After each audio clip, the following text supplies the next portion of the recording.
Notre prochaine invitée, c'est Mme Élise Guimond, qui est agente de développement et promotion de l'Action bénévole. Mme Guimond, bonjour. Bonjour. Élise, depuis hier, Oui. 14 avril, jusqu'au 20 avril, c'est la semaine de l'Action bénévole. Oui. Bon, quand on entend le mot bénévole, mais qu'est-ce que ça veut dire, l'Action bénévole? En fait, l'action bénévole, c'est que ça englobe, on dit beaucoup le bénévolat, mais le bénévolat, c'est comme axé sur la tâche du bénévole. L'action bénévole, c'est comme si ça prend en considération tous les impacts aussi que le bénévole a sur l'organisation sur laquelle il fait du bénévolat, sur la communauté, sur les gens à qui ces services-là bénéficient. Donc, ça englobe un peu. C'est plus large que juste la tâche de dire « je fais un bénévolat ». C'est vraiment plus global.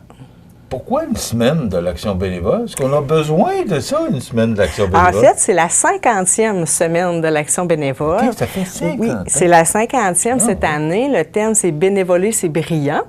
Ça, en fait, ça découle de la Fédération des centres d'action bénévole du Québec. Donc, depuis 1974, ils ont mis sur pied la Semaine de l'action bénévole. C'est aussi en lien avec Bénévoles Canada. Donc, c'est pas juste au Québec, c'est aussi un phénomène qui est aussi, je vous dirais même aux États-Unis, il y a la Semaine de l'action bénévole au mois d'avril en même temps. Donc, c'est vraiment un phénomène qui a été mis en place pour reconnaître l'action bénévole dans nos communautés. Bon. Et maintenant, qu'est-ce qui se passe durant cette semaine de l'Action bénévole? Parce que là vous m'apprenez, je ne pensais pas que c'était canadien, même, c'est Oui. l'Amérique du Nord, ce que je comprends. Oui, là. c'est ça. C'est quand même, c'est quand Oui, même c'est important, quand même, là. oui, c'est quand même large. Puis au Québec, là, il y a 117 centres d'action bénévole. Comme nous, c'est le CAB de Montmagny-Lillet. Donc, on est pour les deux MRC, mais il y en a 117 au Québec. Donc, il y a des bénévoles partout. J'espère. Oui, c'est ça. Puis, en fait, ce qu'on sait, c'est que de reconnaître le travail que ces gens-là font, ça leur donne une... Tu sais, dans le fond, on ne fait pas ça pour avoir un aspect financier ou quoi que ce soit quand on fait du bénévolat, mais d'être reconnu, ça fait du bien. Puis, c'est vraiment pour ça que ça a été mis sur pied. Dans le fond, c'est vraiment pour donner une petite tape dans le dos à tous ces gens-là, parce que des fois, je pense qu'on n'a pas conscience de l'ampleur des services que les bénévoles donnent dans une communauté, que ce soit les popotes roulantes, tous les conseils d'administration, ce sont tous des gens qui font du bénévolat.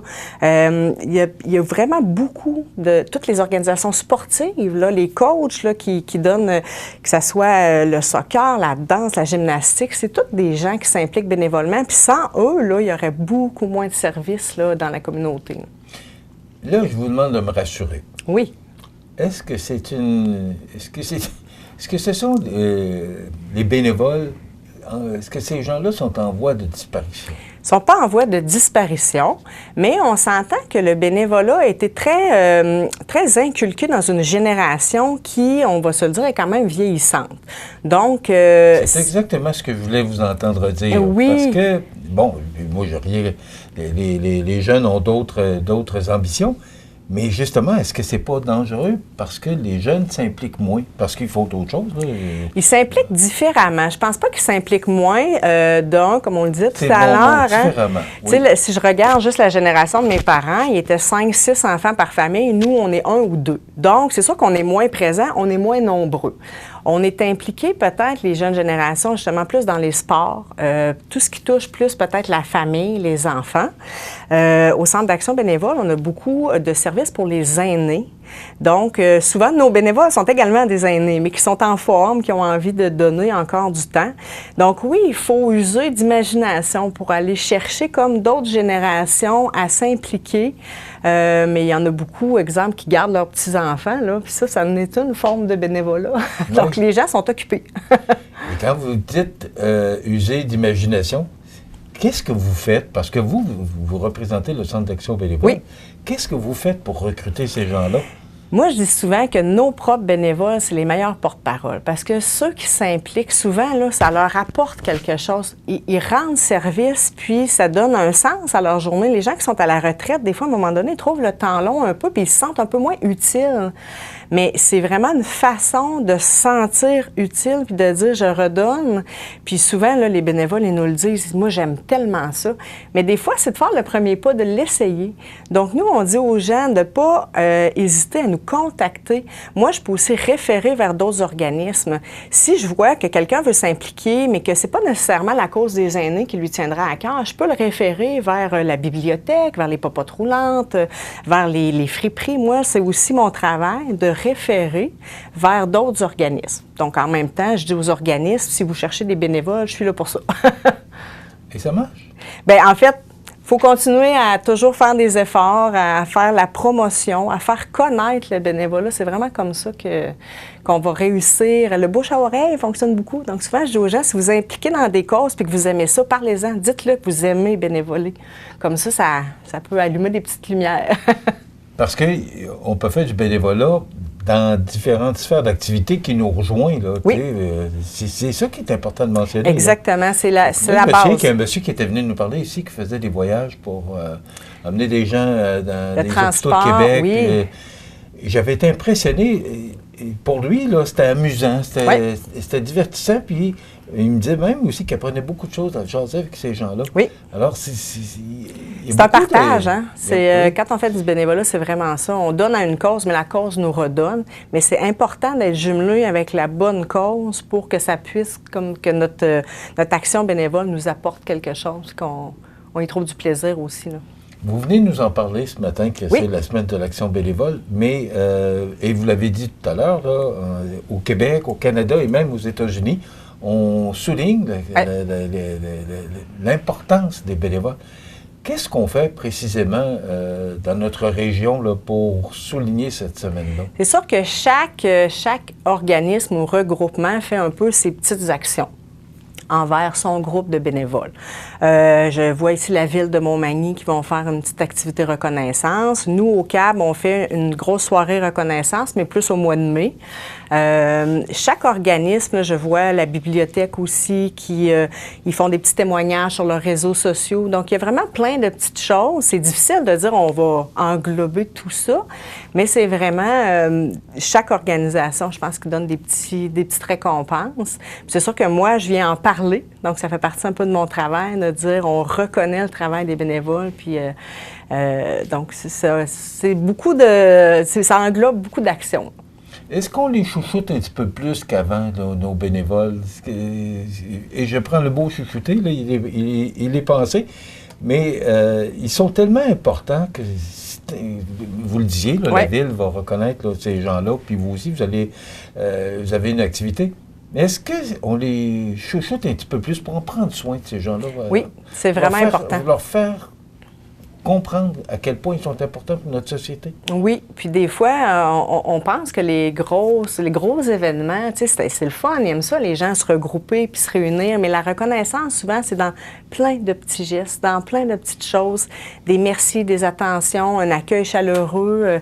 C'est vraiment là, parce que les bénévoles, ils font pas ça pour avoir une reconnaissance, mais c'est aux organismes aussi de le mettre en place. Même s'ils n'attendent pas ça, c'est vraiment important de le faire. Puis ils sont précieux parce que si on ne les avait pas, il y a beaucoup de services là, qui ne seraient pas aussi efficaces, là. Le CAB, le Centre d'action bénévole, est toujours en recrutement. Vous cherchez, est-ce que vous réussissez à atteindre vos objectifs par rapport au recrutement de bénévoles? On n'a pas beaucoup de listes d'attente pour l'instant, donc ça va quand même bien. On réussit à recruter. Là, je vous dirais où il y a un plus gros défi pour l'ensemble des organismes, c'est pour siéger au niveau des conseils d'administration. Je vous dirais, on appelle ça les bénévoles d'expertise.